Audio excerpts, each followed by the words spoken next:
All right, we are live.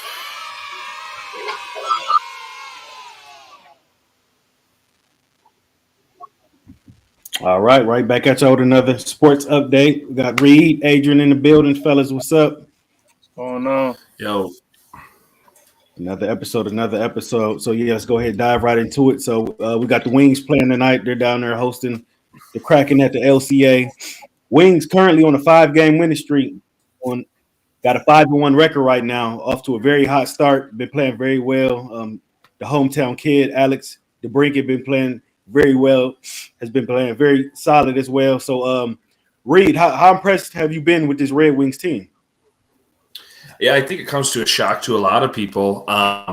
Sorry, I don't have balance, so I'm pulling it up on on a stream here so I can watch it. But I think it came to a shock to a lot of people. I know that they thought he was obviously going to be an upgrade from what they had. He's been a 40 goal scorer before, but him and Larkin leading the league in points is pretty cool. I think I heard today it was Draisaitl and McDavid from the Oilers are 17, which is second place, and first is DeBrinket and Larkin with 25 or 26. So, yeah, it's been a shock. I don't think anybody thought they were going to be 5-1 coming into this far into the season, and yeah, they're just below Boston. So Boston was a really good team last year. Obviously, they made the playoffs. Almost won the points records. I think they're hot.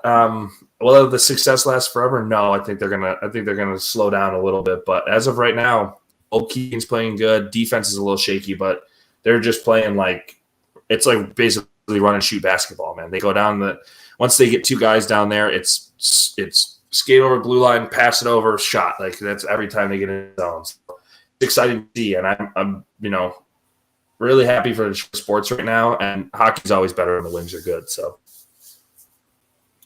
Yeah. I couldn't agree more. I think Eiserman tried to downplay the team before the season started, saying it won't be a playoff or bust. But come on, man. Like me and Reid talked about before, they got to make the playoffs, man. This is what year 5 of the rebuild. You added DeBrinket, a guy's a superstar. Dylan Larkin can move into the second row and be his ace amigo. Larkin's already got 8 assists, so that just tells you he's in a better, more comfortable position, and these two guys can be great together. Even Perron is doing good. Lucas Raymond, the young guys are finally finding their slots, and I think they're off to a hot start. They might cool down a little bit, but I definitely think they are in playoff contention. I think they can find a way into the playoffs later in the season. Right now, they're second in the East in points. I know Boston's off to an undefeated start, but I think they'll tail off because they're a little older group. But so far, so good for this, Red Wings team, and keep the city of Detroit up and coming, man. Especially with the Lions playing well too right now. So this is a great start. And then we got the Pistons playing tomorrow night against the Miami Heat. So I think the future's looking bright for all our teams, man. Yeah. Everything's trending up with our teams for sure. Lions playing very well. Wings playing well. We'll see what the Pistons do. They got a nice young nucleus, but everything's definitely trending up. It's about time because it seems like everything's been in the cellar so long. But yeah, definitely trending up though for sure. So yeah, like we said, Wings down. Play the Kraken tonight, 8:15. Actually, that game, the puck should have dropped already. So it's about to right now. Yeah, it's about to. I want to say something really quickly. So I know hockey's kind of hard to bet, but Sunday I went to hang out with my brother and his buddy, and we were talking about it before. The Wings were at home, and they were underdogs to who did they play Sunday? Was it Ottawa? Calgary. No. Calgary. Yeah, they were underdogs to Calgary. Calgary was a playoff team 2 years ago.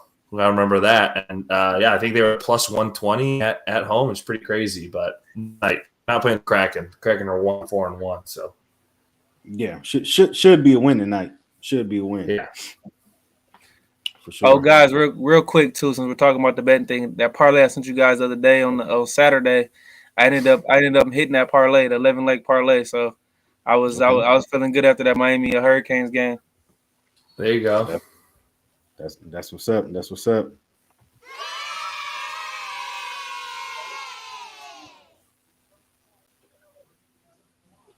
Yeah, North Carolina ended up jamming my parlay up though, but a lot of people. Yeah, it's cool though. It's cool though. All right, so yeah, let's switch over to college football here. So we seen Michigan been in the news recently with another scandal. You got the guy, was it Stallions. Connor Stallions, accused of spying on these games. It's more controversy for Michigan. We seen Harbaugh already get suspended the first 4 games of the season. So, Adrian, where you at with this whole Michigan situation? As a Michigan fan, the first thing that comes to mind is disappointment. The second that comes in is just frustration because if you think about it, they have a winning team on the field right now, and they're already under investigation with the whole COVID thing with Jim Harbaugh. So why put yourself in this position? Even if Harbaugh didn't do it, I don't know what happened, but I'm here to say, and I'll just make it short and simple. I'll let Reid get off because Reid knows I'm not a Michigan homer, so I'll call it like it is. But if they in any way took this to the point where they actually cheated, they should face the amount of consequence that you can possibly face, and they should pay the consequence fully. But like I said, I can't really say anything. I just think it's dumb. If you're gonna actually cheat, then actually get something out of it. And they haven't yet, as we come to see, we haven't got a national championship on the team. But ultimately, I don't think this will come to a halt until a while now. You know how long the NCAA takes. So we'll see. Just have to see how this team goes the rest of the season. I mean, I think they're laser focused for this year, and I just think it ultimately leads. And I've talked about it before. Harbaugh is leaving, and I thought he was leaving before. But if you didn't think he was leaving then, I absolutely do think he's leaving. But I'll let Reid take over for after that. Yeah, unfortunately, I mean, I as of right now, it's all under investigation, so nothing's final as of right now. We just have the facts that we have. I by no means think that Michigan needed to do this. Right. Do I think it has advantages against like an Ohio State or a Penn State that they played, or a Michigan when Mel Tucker was there? Sure. Their team was still good then. They're good now. The only problem is you could see it with a team like TCU who backed into the playoffs, and Michigan didn't know that was really their opponent until the time. What was it? Probably 2 weeks, something before, something where they couldn't have predicted them being their opponent in the amount of time to maybe go steal signs. So it is tough. My buddy did send me something that Michigan under Jim Harbaugh from 2015 to 2020 was 32, 38, and 1 against the spread, which is funny. And then when the reports came out, they're sign stealing back in 2001. They've been 22, 11, and 2 against the spread. And so from context, Michigan became a juggernaut from Vegas expectations since 2001. Georgia, Alabama, Oklahoma, Ohio State, and Clemson were the only ones that were positive against the spread as well. So Michigan's 17, 5, and 2 against the spread, against the Big Ten since 2021, since all this sign stealing happened. So I think that's pretty interesting. Again, I don't think they needed to do it. Why they did it, maybe it's Harbaugh saying I need to win this national championship before I leave and go to the NFL because it'll look bad that, granted I won 2 championships, but can't go, what is it, year 8 of him, 7, something like that. So he hasn't won a natty since the coach in Michigan. So I don't know. The whole thing is hearsay until everybody's innocent until proven guilty. It's hard to speculate if it does happen. Personally, I've said this multiple times. I don't think Michigan is.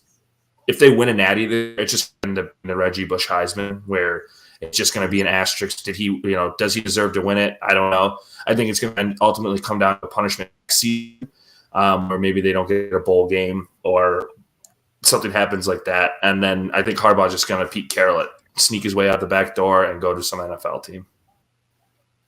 Let's see. Couldn't have said it any better. Now I just real quick, guys, before I let Raaj go. Pete Thamel and Slaybach just dropped the article and said the guy bought tickets for 4 games outside of the Big Ten that was either in the college football playoff contention or playing contenders. So the news just keeps coming out. So we'll find out more. I guess apparently we're supposed to find out later this week. The NCAA is supposed to get a hold of video evidence, so that's going to tell us everything we need to know. But like you said, we're going to have to wait and see. So like you said, there's allegations. I'm hoping it's not true, but I'm also not naive. So what will happen, we don't know. What the punishment should be, I don't know, but we'll come to find out soon enough. Yeah, and they still got to bring the hammer down on Harbaugh as well for the previous suspension, because that 4-game suspension was from the university, not the NCAA. So he Correct. still might be facing something from that as well. So this can get real ugly. So I could definitely see Harbaugh jumping ship for sure. So one last thing on that. Sorry, one last thing on that. Like Adrian was saying, like news is coming out. If all this is true, and he did end up doing all this stuff, it's just he might have to just like leave mid-season. I mean, I don't think he can do that, but like if it's that bad, and they did plan like teams that could have potentially played in the national or not national championship, but in the college football playoff or a play-in team, yeah, that should be a huge sort of fine or suspension or something. I don't know. I mean, like Ohio State got negated from bowl games for a year after an undefeated season too. So I don't know. Again, NCAA doesn't move like these, so I don't know if it's even going to be done by the time the season's over. It also doesn't make it easier. Real quick, it doesn't make it easier that Harbaugh has already tried to throw garbage at the NCAA. So they really are going to try to find everything they can, no matter what, to try to. Not to say they're out to get him, but he doesn't make it any easier on themselves. So they're not. Whatever they find, if they find anything at all, then they're gonna try to drop the hammer on him. No question about it. So what if they try to issue like a suspension or drop the hammer and he leaves? What will be the consequences then if he goes to the NFL? The school, he could get a show cause, which means he couldn't coach in college football for a few years. But ultimately, it will leave to the penalty on the school. So I don't think he'll just run away. If he leaves, he's never coming back to coach college football again. He's in his late 50s, early 60s, so he's not coming back. So the school would just have to pay those consequences for that. But it all comes down to, did he know about the staffer? He said the cooperate. He said he had no info on it, but who knows? Like I said, we'll find out soon enough. Yeah. That's why I said the Pete Carroll thing. He'll just leave and go somewhere else. Like Pete Carroll did the exact same thing at USC. Yeah. Well, we'll see how this whole thing's unfolded. Is going to unfold, because things keep unfolding, and the web's only going to get stickier. So yeah, sticking with Michigan, BetMGM currently has J.J. McCarthy as the front runner for the Heisman after Michael Penix has 4 turnovers and Washington fails to score an offensive touchdown. So, Adrian, how do you feel about JJ currently being the Heisman frontrunner right now? As much as I love JJ, and I talked about this on my YouTube, I dropped a video yesterday on it. Much as I love him, he's not the Heisman frontrunner. It's either Michael Penix or Bo Nix. Bo Nix's numbers are better, more touchdowns, more passing yards, less interceptions. Excuse me, guys. He lost the game to a tough Washington team. Michael Penix had one bad game. He threw 2 picks against the Arizona State team. He's thrown for 300 yards every game except for last week against Arizona State. The man's allowed to have one bad game and still be in the running. We still got – I would even maybe put Jaden Daniels up there. I know he has 2 losses, but he's got a big game coming up against Alabama. He's been lighting the world on fire. So I think JJ has a chance to get there, but I don't think he's there yet. But that's just – it goes to show you, when you play for a big brand, whether it's a Texas or Ohio State or Michigan, you automatically get elevated. So he hasn't played the schedule. I know they got who they got, but if he does this against, say, he does 3-4 touchdowns against Ohio State and Penn State, respectively, and Maryland 4 touchdowns, then we can have that conversation. But now I don't think he is top 3 or 4. Yeah, I mean, we've talked about this before, and I think you guys know my stance on it. And it's not because anything of a JJ hate or any Michigan hate that I don't have him in there. He's a fine quarterback. Again, he throws it 25 times a game.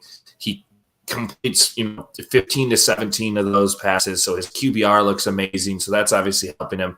Like Adrian said, they got dealt the schedule they got dealt, so that's doing him some favors with his touchdowns to interception ratio. Michael Penix had a bad game against a bad team, but everybody has short memory and forgot he played bad against Bowling Green and threw 3 picks against Bowling Green, who should basically just be like a D2 school. I don't know. It's just it's crazy to think how short-term memories are in college football, and everybody lives in the the what's hot. Granted, like you said, that block M holds a lot of weight for a lot of people. I said it before, as much as I love Hutch being a Lion, I don't think he should have been in New York for the Heisman when Will Harris, is that the guy from Alabama? Will Anderson. Will Anderson had a better season than him year two. So I think it does come down to popularity and how good a team looks. Obviously, the Alabama team wasn't as good when he was there. And then the Michigan team obviously looked really good with Hutch when they go to a college football playoff. So, I don't think he should be there. I still think it should be Penix. As bad as Caleb Williams has been playing, he should be up there in the top 3 to 5. Bo Nix definitely can move up to. I'm with Adrian. Granted, he lost to Washington, but he's been pretty solid every other game he's played. So, and then another one is I'm still sticking with Shedeur Sanders. Obviously, it's tough to say with the team and everything like that, but his stats are just off. Like he's playing like video game numbers, other than his QBR, but he has to throw it. He's thrown it 500 times yards. So, I think there's a lot of guys that probably are more deserving, but I think ultimately JJ will probably end up being either in New York or in the top 5 conversation for the rest of the season. Yeah, I'll say if they finish undefeated a regular season and win the Big Ten title, I'll say he'll probably go to New York. Doesn't mean he's going to win it. But if you want to talk about non-quarterbacks, Marvin Harrison, I mean, his numbers aren't like they were last year because Ohio State's trying to have a different philosophy and running the ball. But when they needed him last week, he was dominant. He was the best player on the football field, and we can argue he's arguably the best college football player in the country right now. So, but you know how Heisman goes. It's a quarterback award no matter what. I hate it. Yeah, Marvin Harrison, he still would be putting up big numbers if Stroud was still there. I don't think McCourt is as good as Stroud, so that played a big factor too, for sure. I think they said that. Sorry, Raj, but I think they said last week he's had over 100 receiving yards in the last 3 games, and he had 100 that last game, I believe. So he's had over 100 receiving yards 4 games. I believe he scored a touchdown almost every game this season, except for maybe like the first 2 or 2 of the games out of the year. I mean, I think he should be there, and like Adrian said, I mean, it is a quarterback award. That's annoying. So is the MVP in the NFL. I think they're all popularity contests these days. Nothing really goes down to stats. Same with Pro Bowls. So I think there should be a little more transparency with the Heisman being, maybe throw a running back in there and a defensive play. It should almost be like a mandatory, like maybe send 6 guys there, 2 quarterbacks, 2 defense players, and like a running back or wide receiver. I know that gets dicey at that point, but it's just way too quarterback heavy. Agreed. For sure, absolutely. All right, so let's go ahead and get into our college football picks for the weekend. You got number 6 Oklahoma traveling to Kansas. Kansas is 5-2. Oklahoma's a 10-point favorite in this game. Reid, who do you like in this one? Kansas pretty good defensive. Man, Oklahoma was ever since that Texas game. I feel like they've lost steam. I still would like Oklahoma on the points. I think they could go out and do it. Like we've talked about before, Dylan Gabriel has still been playing pretty solid football, even since the Texas game. Their defense just needs to step it up a little bit, man. I think that's about it. Their defense has looked a little sloppy since Texas. Obviously, holding Texas to a loss is pretty impressive. So I like them in the 10 points. I think they could do it. Is it at Oklahoma at home? Yeah, it's at Kansas, I believe. Yeah, I still take the 10 points. I still think that offense will be Kansas defense. I agree. I think even after the bye week, I think it's just something about the Oklahoma-Texas rivalry. That game just takes a lot of the both teams. And I just think it's such a big letdown the week after. I do think Oklahoma goes in there and dominates, especially after last week where they almost lost to Central Florida. They didn't play their best game until they needed to. But with that being said, we don't even know the status of Jalen Daniels, Kansas's quarterback. He hasn't played the last few games with the back spasms. So if he plays, it's a different dynamic. But right now, I'm taking Oklahoma in the points. Yeah, I'm taking Oklahoma in 10 points as well. They got to make a statement in this game, especially after the scare coming out off UCF. They just after that Texas game, I don't know. They've been winning. It just hasn't been that pretty. So they need to go out and make a statement here. Yeah, I'm gonna take Oklahoma in those 10 points as well. All right, Reid, you got your Florida State Seminoles number 4 at Wake Forest. Florida State's 20-point favorite in that one. Does Florida State cover? And they came out really shaky, that we were talking about it last week against Duke. So that offense it seems like it's taking a while for them to get revved up. But Wake Forest, I don't think they're as formidable, obviously, as Duke, even though Duke's defense was unreal that game. Florida State found a way around it. Unfortunately, I wasn't able to watch it. I told you guys I was at a concert with my brother, so I was on my phone a little bit, every once in a while, looking at it, freaking out when they were down. But yeah, I think they can cover 20 points against Wake Forest. Yeah, absolutely.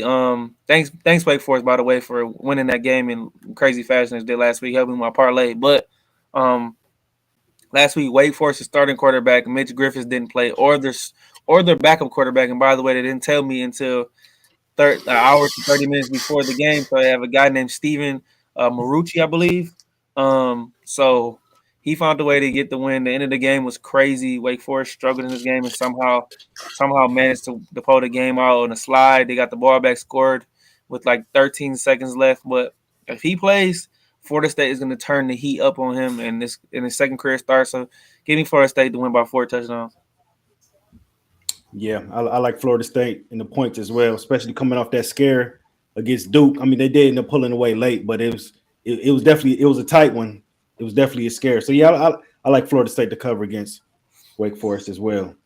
All right, so we got a big one in the Pac-12. You got number 8 Oregon going to number 13 Utah. Utah 6-1. Oregon is a 7-point favorite in this one. Adrian, who you liking that? This is where Utah's magic comes to an end. As great as they are, as great as Kyle Whittingham is, I believe Bo Nix will come in and get this victory. I don't trust Bryson Barnes, Utah's former walk-on quarterback. Finally, we get an announcement that Cam Rising won't be playing this year, as they tried to hype that up all season. But give me Oregon. I think they're solid contender to possibly make the college football playoff. I still think they're just as good, even though they lost to Washington. So give me Bo Nix and company to go in there and make a statement and win by 8. What were the points? Sorry, one more time, Raj. Oregon favored by 7. Utah has been playing pretty solid. I mean, they did just beat USC. But I have to take Oregon. I think Oregon's offense is way too fiery for Utah's defense. So I would take him in the 7 points for sure. Cam Rising, that's for the year. Yeah, I'm going with Oregon in the points as well. That was a good win by Utah last week against USC. It's gonna be hostile there. It's gonna be loud. It's gonna be tough, but I think Oregon is gonna pull it off. And Bo Nix Heisman campaign continues. I don't think he's gonna win it, but I like Oregon in this one. And Cam Rising, so if he's out this whole year, he's gonna get another year of eligibility. He's gonna be like a 6th, 7th, 8th year senior. He's gonna be one of these guys that they talk about. He's one of these guys that they talk about, like Justin Herbert. Like Bo Nix played Justin Herbert like his last year at Auburn before he transferred, and Justin Herbert was a senior and Bo Nix was a freshman or something like that. I don't know. He might be in the league for 8 years or something. He should have left last year or the year before when they won the championship. Because he knows he won't be a starting NFL quarterback. He doesn't have the juice for it. I cashed out. I'm upset with myself. I took Ohio. Was it Ohio? I think Ohio State. Yeah, Ohio State by the spread. Minnesota and Utah in one of my parlays, and I got nervous after Minnesota won that nail biter. I got nervous and I cashed out my parlay, and Utah ended up winning. I was a little disappointed in myself. So you had to take the money and run. Yeah, these soft hands. I had to take the money and run. All right, last game here. You got number 20 Duke at number 18 Louisville. Louisville's a 4.5-point favorite in this one. Reid, who do you like? Man, Louisville has been sneaky this year, I guess. I haven't watched a lot of their I haven't watched any of their games really, but man, this one could come down to who ends up playing Florida State, I think, in the ACC championship almost, right? I think I'm going to go with Duke. I just think Duke's defense is actually better than they need to give credit for. Riley Leonard didn't play that whole game against State. He was out. He got taken out, or I think I saw some. Yeah, he left back up the game. He left in the third, and that's where Florida State turned it on. They got inside the goal line and didn't get a score. They went for it on 4th and 3. Yeah, I think hopefully he has a little bit of time to let that ankle heal. Obviously, it's only a week, but I would still take Duke. I think Duke would. I'd take Duke. What were the points? Sorry, I keep missing the points when you. -4, I believe. 4.5. Louisville's favored by 4.5. They're at home, so Yeah, but I'd take Duke and the 4.5. yeah. Give me Duke. I think Louisville, nice story, great start. I think their magic's running out for this year. I believe Gerard Johnson, one of the best backs in ACC, he left that game a couple weeks ago. I don't know what his status is, but I'm gonna take Duke. Duke fights. They're a tough team. I believe Mike Elko's gonna end up leaving after this year, but they'll win. They'll win this game against Louisville. Yeah, I'm running with Duke as well. Louisville's favored. They're at home. I think they only have one loss. But yeah, I like this Duke team. They're feisty. They played all their opponents tough. They had Florida State on the ropes last week. Almost beat Notre Dame. So yeah, I like Duke. I like Duke in this one as well, for sure. All right, let's switch it over to the NFL. So we've seen the Lions 38-6 blowout loss at Baltimore. So I mean, yeah. Everybody was crowning them. They're on their high horse. Stephen A had them as the number one team. I think they needed this slice of humble pie, man. I think the Lions needed this. I think in the grand scheme of things, this loss isn't going to affect them that much. The Ravens are an AFC team, so it's not going to affect them as far as playoff seeding or nothing like that. But I think they needed this slice of humble pie, though. Adrian, you want me to go first? You go ahead. Yeah. All right. I think they needed it. I took them to win just as the homer pick. I fully did not expect them to win. Going into Baltimore, playing a good ball. This Baltimore team's been good the last couple of years. I didn't think it was going to be that big of a beatdown. The offense couldn't get anything going. I think the first half was a little dicey for the Lions with a lot of penalty calls that were missed. I do think Hutch and a few of the other guys got held in the first half. I think it ended up changing later on. That must be the homer and me thinking that there were holds and they weren't. But I don't know. I saw a lot of tugging underneath the jersey. But yeah, I mean, it was a bad loss.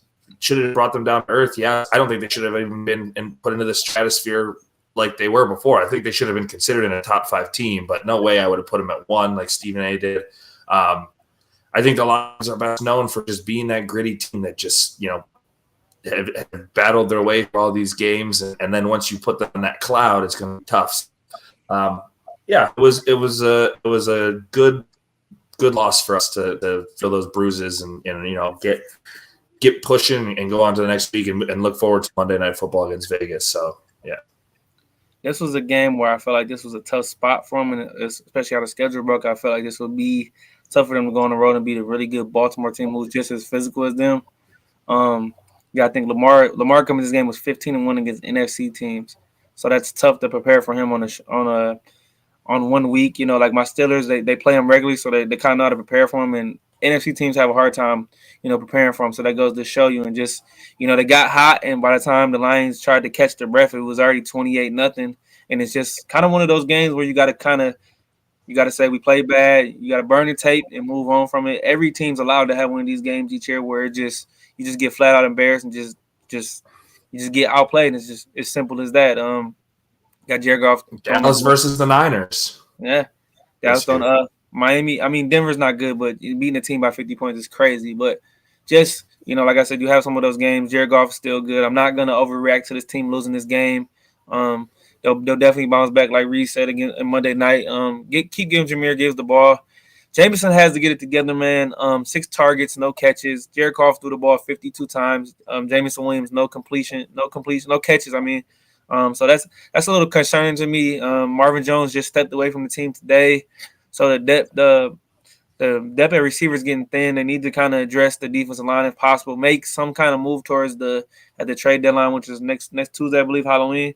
So the team's okay. They're in a good position. I'm not going to overreact too much or move too much down. I think they'll still win this division. They'll still win 11, 12 games and still be in good shape.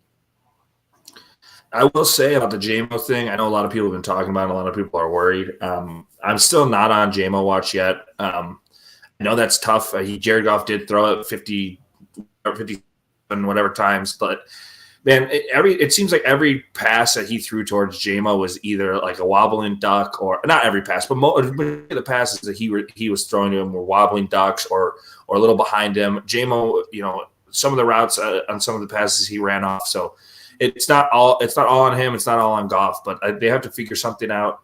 I just don't know if his head's ready, NFL, what's going on. But yeah, maybe with Marvin Jones, give him a get right game against Vegas, but I'm not going to call it yet on him. I'm going to give it at least for this season. I mean, obviously, if he plays atrociously bad the rest of the season, I'll call it. But for right now, I'm going to give it till the end of the season to see where he's at. Yeah, I think he needs to have a coming out party against Vegas for sure. It's going to be a big stage. They're coming off this stinker. No Marvin Jones. It's all there. It's going to be all there for James. He needs to have a big game Monday night. And also with the Lions, I do think that team in the division, but they still have a ways to go because Minnesota beating San Fran yesterday. That was a big win in the NFC, and as far as seeding and everything, Minnesota's now 3-4. They're 1-0 in the division as well. They already beat Chicago. And then you look at the Lions' last 3 games at Minnesota, at Dallas. Then they got the Vikings again at home. So Minnesota's going to have something to say about it. I do think the Lions are better than Minnesota, but I don't think the Lions are just an absolute lock to win the division. Minnesota's going to have something to say about it. Yeah. Yeah, their schedule's soft the next few games, so I think they can make some ground a little bit and catch up and catch a little fire, get healthy. But ultimately, I think the Lions will win. But it's not, like you said, it's not going to be. They're not going to just roll over everybody and make it like a cakewalk. So they're going to have to earn it. Yeah, for sure. So the trade deadline next Tuesday, Halloween. Do you see them making any moves by then, Adrian? I want them to get some pass rush, and Reid's been a big fan of Chase Young from Washington Commanders. Jonathan Allen hasn't been happy. I don't know if you guys seen what he said after the Giants loss. I can't repeat it on this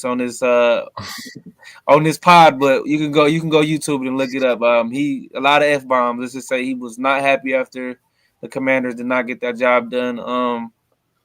There's some guys you can find. Tennessee Titans are unloading on everybody right now. They just traded the Eagles, Kevin Byard, a one-time All-Pro guy, safety, who's real big for the Titans. He's going to the Eagles. So there's moves to be made out there. The 49ers are able to acquire Randy Gregory. Go find a disgruntled team who has a disgruntled star or a good solid player. It doesn't have to be a superstar, but someone to add to that pass rush along with Aiden, because they literally had no pass rush that game. You can't have 3 or 4 of those outings, or it's going to be one and done in the playoffs at that point in time.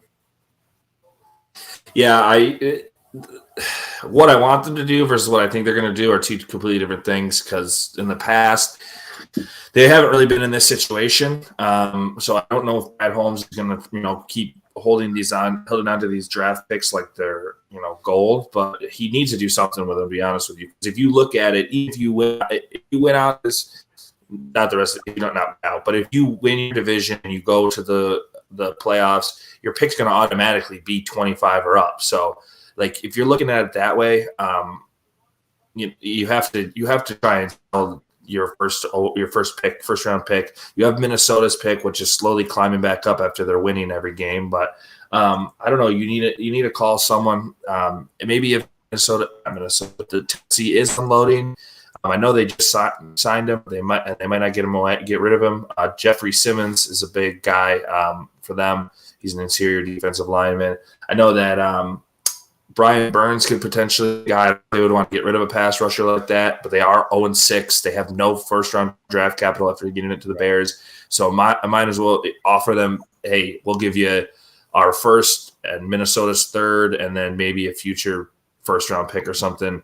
You're hoping that you're going to be good for the next couple of years, so maybe that pick won't even be any value to you, So I just have to find a guy. I think Chase Young, obviously, like I've said before, might be the best option just because he's probably going to be the cheapest, and he's going to be the cheapest to re-sign since he would be on a prove-it deal. So do I think anything that's going to happen? Probably not, but I'm wishful thinking. I'm going to be the king of wishful thinking. I do think they should the number one guy I think they should go after is because who they need. They do need to rush after Patrick Surtain. Call Denver about Pat Surtain. You need a corner. you're getting burned too hard. As much as Cam Sutton looked like he was playing off 15 yards, he was getting burnt by Zay Flowers and Aguilar and Odell.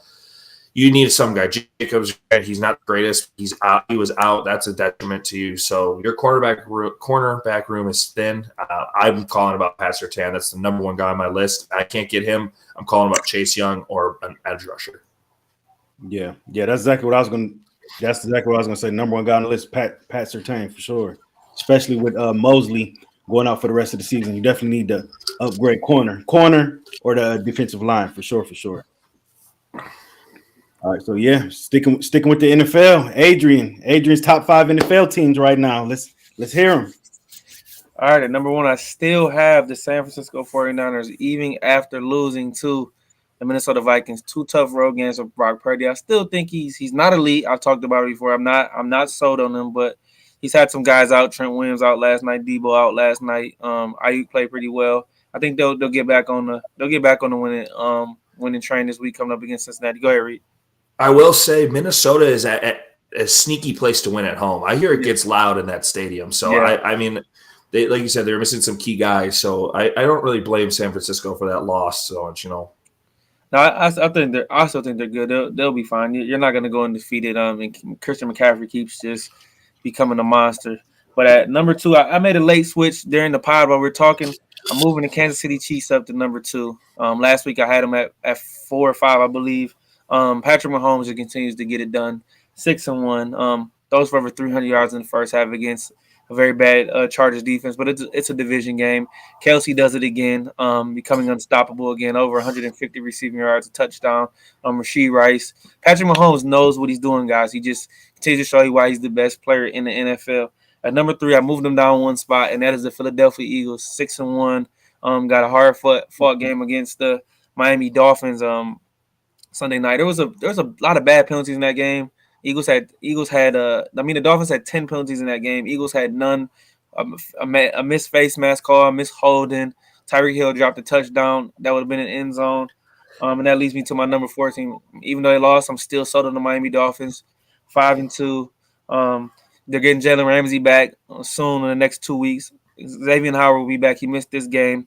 The only thing I'm concerned about with the Dolphins right now is they had 3 starters out on the offensive line. But A-Chan will be back as well. I think just let them get a little healthy and they'll continue to find their momentum. And at number 5, I moved them in for the first time this year. The Baltimore Ravens at 5-2. Lamar Jackson, 347 passing yards. Was looking like a magician in this game. Baltimore, I believe they're first or second in league in points per game allowed. They've allowed like 10 points or less in 3 straight games. So they continue to get better, and they will be a problem in the AFC. And right outside that, I had to move the Lions down to 1 spot at number 6 just for losing to Baltimore head-to-head. But that's my top 5, guys.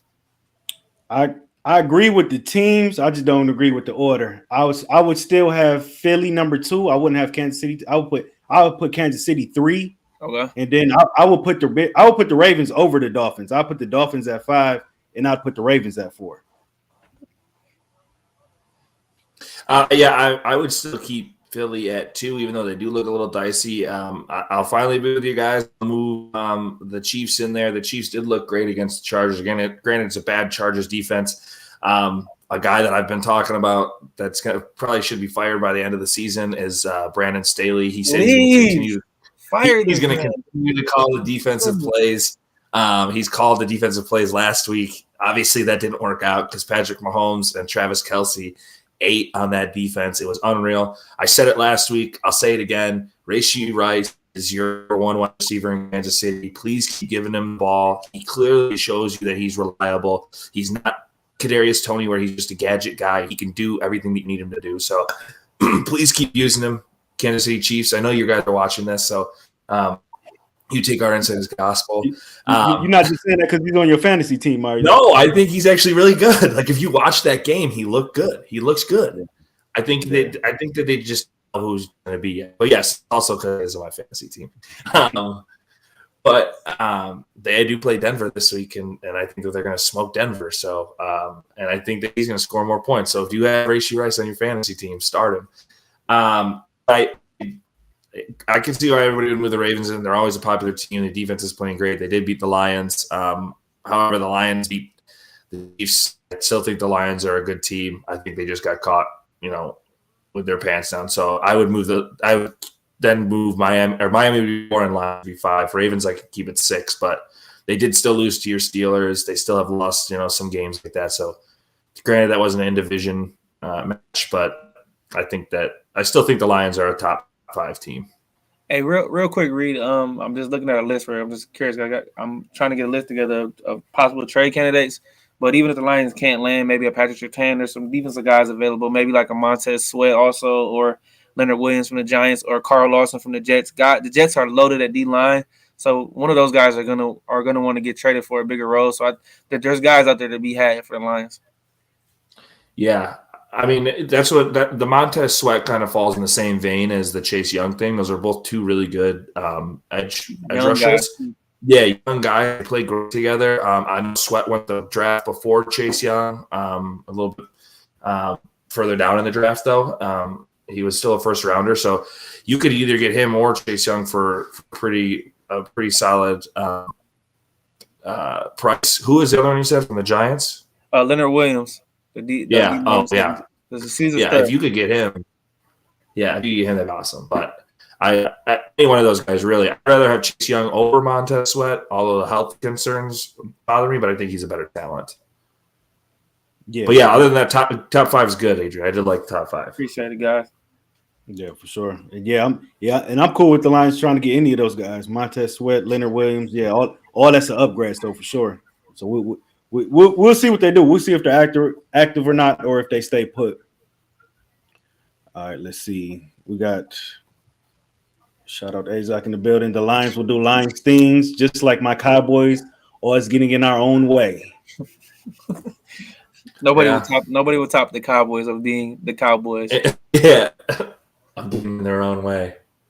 So Adrian, who do you think goes farther in the playoffs this year, the Lions or the Cowboys? Lions, without a doubt.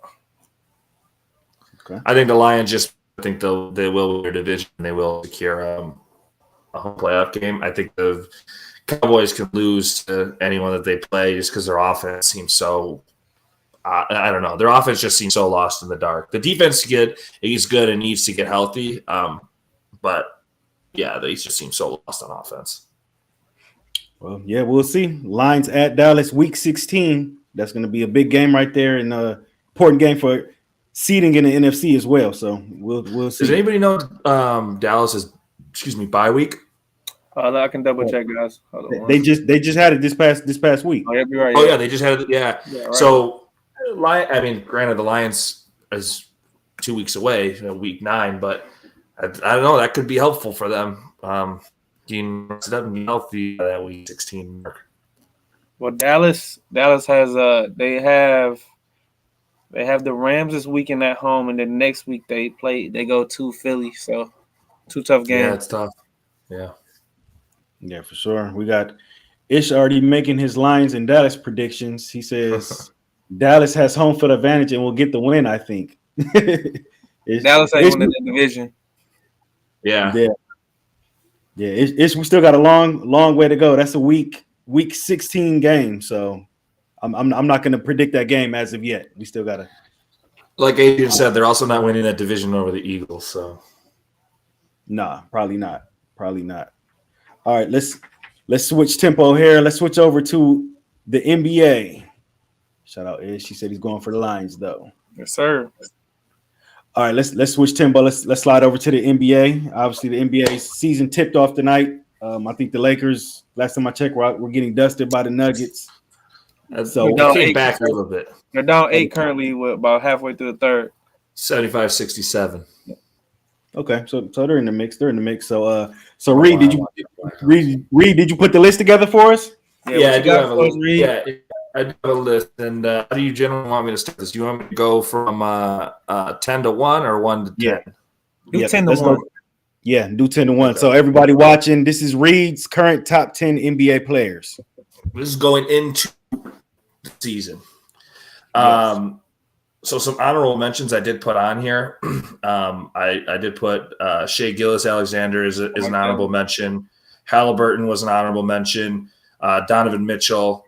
I felt bad doing it because he's playing well tonight, but I just think that his dominance. He's more of like a better offensive veteran, which is LeBron. I don't really consider him a top 10 still in the league right now. It's hard to say. And then trade, I put an honorable mention. So starting at 10, I think with the trade, obviously the biggest trade we've seen so far, Dame going to Milwaukee. I think he's going to be huge in Milwaukee. Obviously, he's going to share the floor with Giannis, which will be big, and I think that's going to up his assists even this year. He's obviously still going to be shooting the ball like crazy. So I put Dame at 10. I think that's a good spot for him in Milwaukee. The next two are if they're healthy guys, because they both can never stay healthy.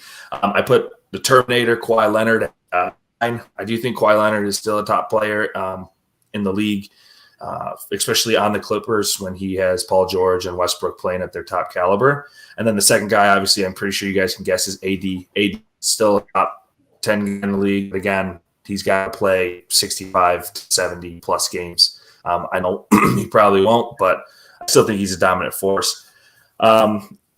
Next one, he has a lot of help this season. He doesn't ever really play a strong defensive game, at least not now. I put KD at 7. I don't know if you guys feel like that's too low, but we can talk about it afterwards. Steph, I think, is still the best shooter in the league. I put him at 6. That team still has they brought a lot of guys back. Andrew Wiggins kind of found his resting place there. I think he's playing well. Minga's still super young, can be good. I think Steph is just going to throw out a lot of the guys around him. Going into the top 5, starting at 5, Tatum. I think Tatum's probably one of the best young talents that we're going to see in the NBA for the next 10 years. So Boston, obviously, 1 seed. They brought back Jaylen Brown. They gave him more help with Drew Holiday. They're going to be playing a lot of small ball, I think. Tatum's going to have to, I think, hold the rock a lot. So I put him at 5. That, again, could be if healthy story too. I put Embiid. He does get hurt. There are seasons when he's been out and he missed 30-plus games, but he did win an MVP. So I feel like it was only put him in the top 5. Next, I have another great young talent, Luka. I think Luka, that's his team in Dallas. He has Kyrie with him. They've signed, got a few more pieces with him that they signed in the offseason. So I think he's still going to be good this year. He's basically averages double-double every year. So you got these next Luka, two. You got Luka number Luka 3? 3. Yep. Okay.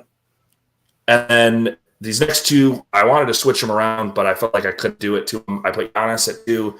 I do think Giannis is still one of the top premier offensive players in the league. He does well defensively.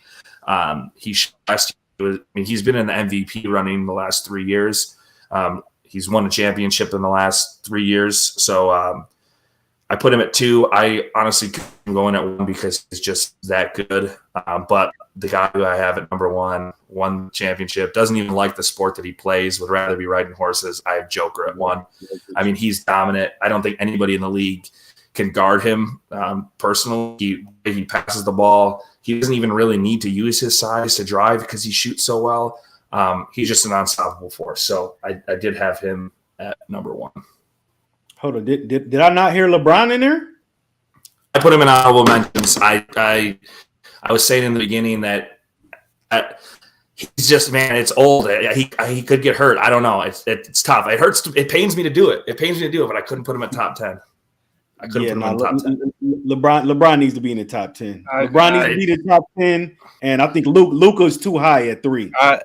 Raj, you took the answer right on my phone. I will say, as much as I love Jason Tatum, I could argue Devin Booker should be in over him. Numbers are Devin Booker's more. Booker was supposed to be on mentions, and I forgot to put him. That's my fault. Yeah, Booker, I think has more of a killer instinct than Jay Tatum does. I can also argue. I know people go back and forth with Kyrie still in there. He's still one of the best players in the NBA without a doubt. The best ball handler ever to touch a basketball. But overall, LeBron definitely needs to be in there. Luka, drop him down. I think Luka is really a stat guy right now. I just think he's crazy crybaby, man. When it comes in the playoffs, he got to get all these foul calls, man. And Dallas has to do something, man, when the playoffs come. And Luka's got to start helping getting his teammates involved more instead of just worrying about getting 30 and 10 every night. So for me, it was if I could defend myself a little bit, LeBron should be in there. It's just, I don't know. Every time he's on the Lakers team, all these Lakers team is just every year I just get my hopes up that he's going to go far and he's going to win something, and he never does because he just never really has like a lot of guys around him like he needs now as he's older. So you could definitely put him in there. Maybe move Kawhi or someone down, but I definitely think Dame should be in there. I still think, like I said, Tatum and Luka are very young talents, the future of the NBA. So again, this is going into the season. The guys I think they're just going to have seasons. And granted, I respect LeBron a lot. It's just he's getting up there in age, man. It's tough to say. I don't know. Yeah, I do.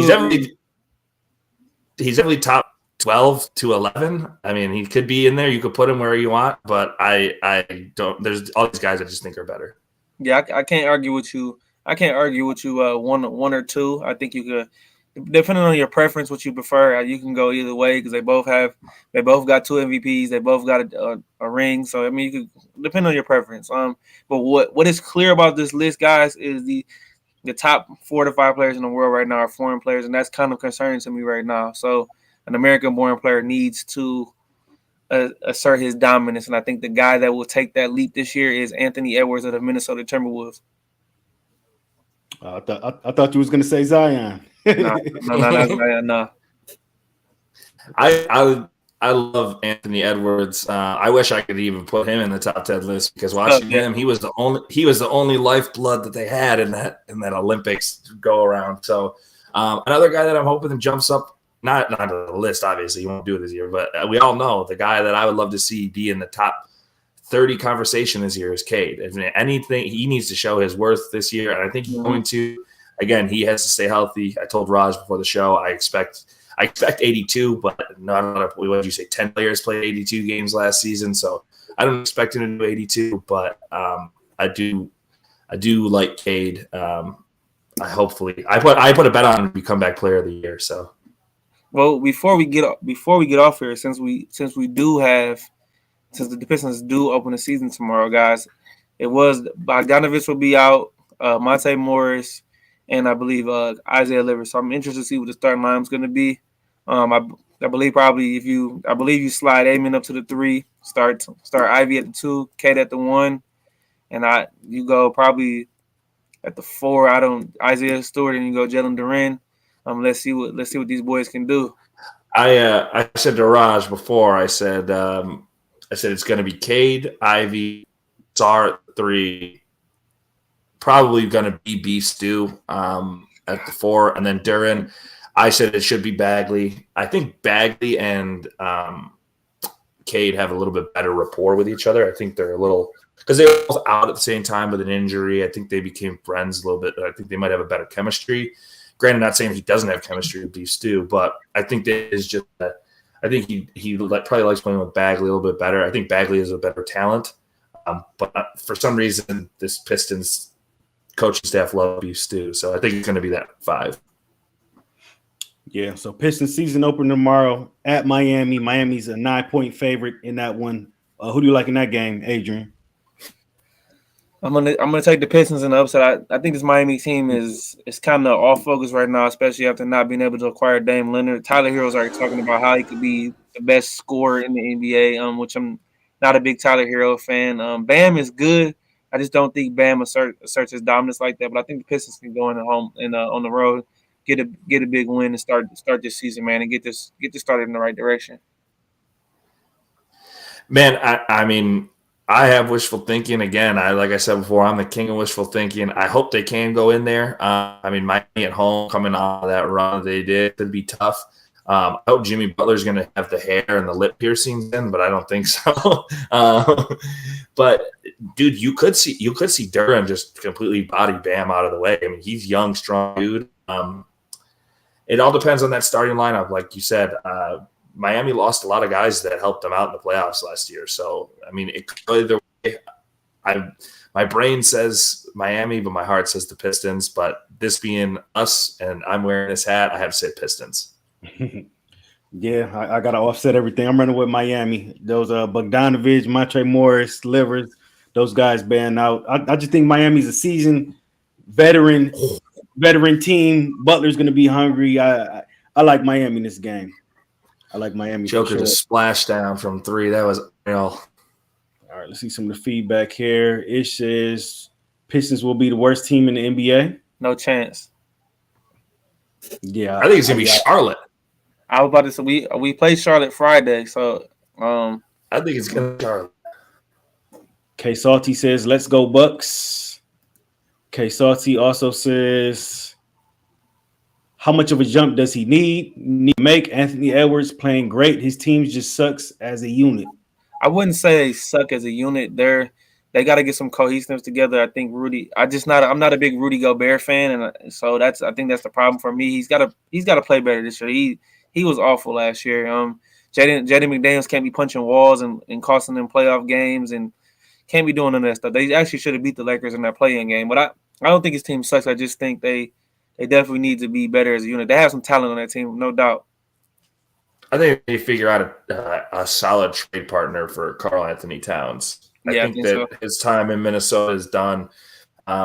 Edwards is a great all-around player. I think that he just needs someone that's complimentary to him. And I don't think Karl Anthony Towns is that. Like Adrian said, I can't stand Rudy Gobert either. But you paid him, and you got all this. You gave all this draft capital for him. So guess what? You're stuck with him. Like he's a bad rash. It's just crazy to me for a bench center. It might be the worst trade of all time, honestly. It was horrible. Yes, you're right, K Salty, about that. It was horrible. But yeah, Anthony Edwards needs a lot of help. I would trade Karl Anthony Towns. Who would like be a good trade partner? I can't think of one off the top of my head, but maybe we could talk about it next show, or if you think of one on the spot. But yeah, I think what did we say before too?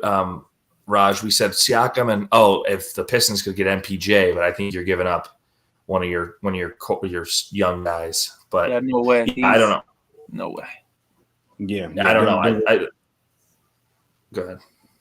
Yeah, no, I was just gonna say Denver's not gonna break up their core, so you'd have to pretty much just give them a king's ransom to get them. Yeah.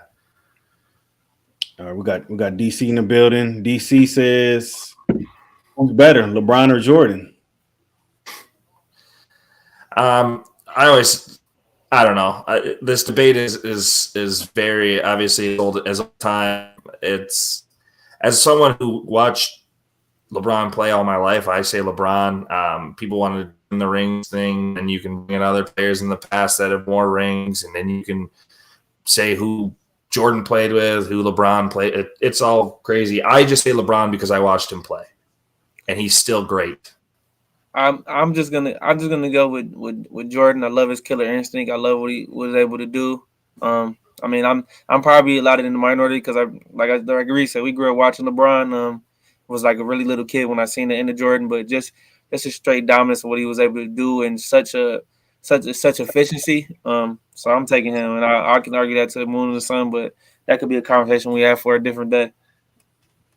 Yeah, I'm gonna go with Jordan 1 as well. 6-0 in the finals. Just that killer instinct, that dog he had in him. LeBron's a great all-time great as well. I got Jordan 1, LeBron 2. So it's as long as you got one of those two guys, I feel as though that's the right order, no matter how you put it.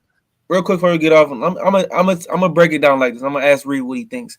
I think LeBron is the greatest.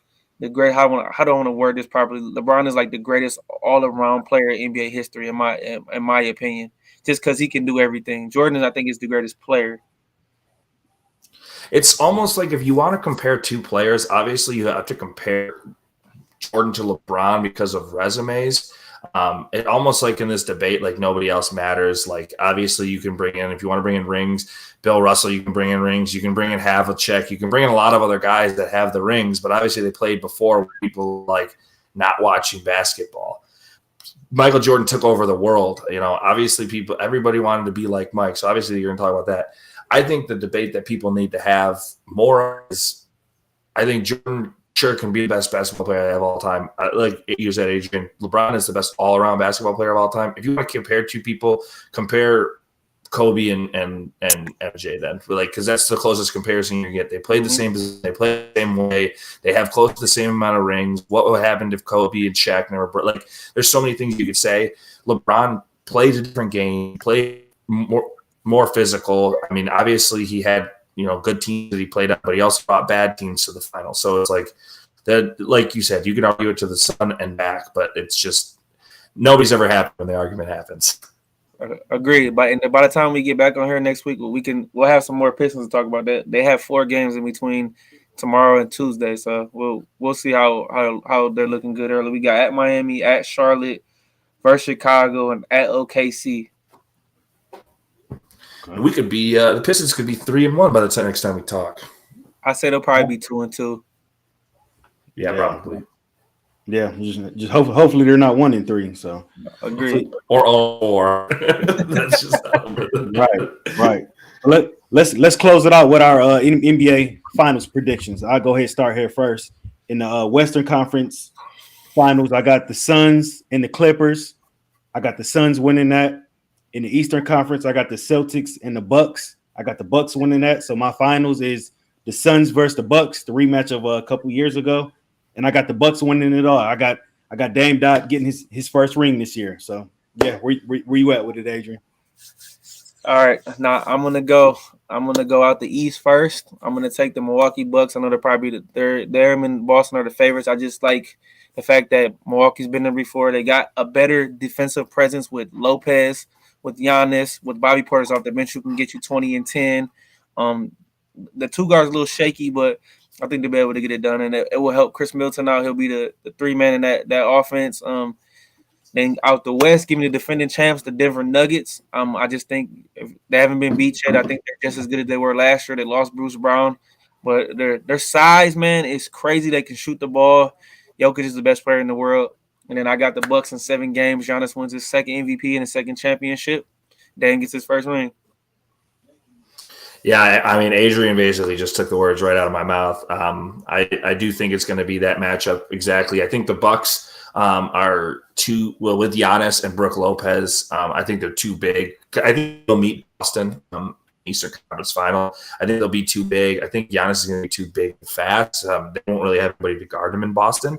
And then, like you said, I say it every year. I've not been scared of Kevin Durant in the final since he was in Golden State because he's just proved that he hasn't been like very good in any Eastern or Western Conference Finals. He's been, granted he lost to Milwaukee when they were close to winning, but I don't know. I just haven't been scared of him. Talk about a guy who always needs help. Everybody says I need help to win championships. Talk about a guy who needs it. KD.